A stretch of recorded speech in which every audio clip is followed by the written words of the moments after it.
As फर्निचरमा अब यस्तो original डलपको मालहरू आइसक्यो। तपाईँहरू अहिलेसम्म कहाँ हुनुहुन्छ? दसैँमा विशेष छुट छ। तपाईँहरूलाई छुट छैन घरमा बस्ने, अब हाम्रो फर्निचरमा सम्पूर्ण चिजको छुट छ। यो बडा महान दसैँमा विभिन्न किसिमको सामानहरू तपाईँको लागि चाहिँ नि छुट आइसकेको छ। एएस फर्निचरमा चाहिँ नि जुबी पेट्रोल पम्प अगाडि तपाईँले देख्नुहुन्छ ठुल्ठुलो दराजदेखि लिएर पलङहरू देख्नुहुन्छ। यहाँ चाहिँ नि पलङ ठ्याक्क 6000 देखि 1,50,000 सम्मको पलङ छ। यहाँ तपाईँहरूले आइटमको पलङहरू देख्नु सक्नुहुनेछ। आफ्नो गच्छे अनुसारको छानेर लग्नु सक्नुहुनेछ।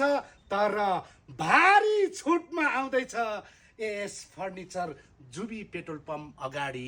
आयो आयो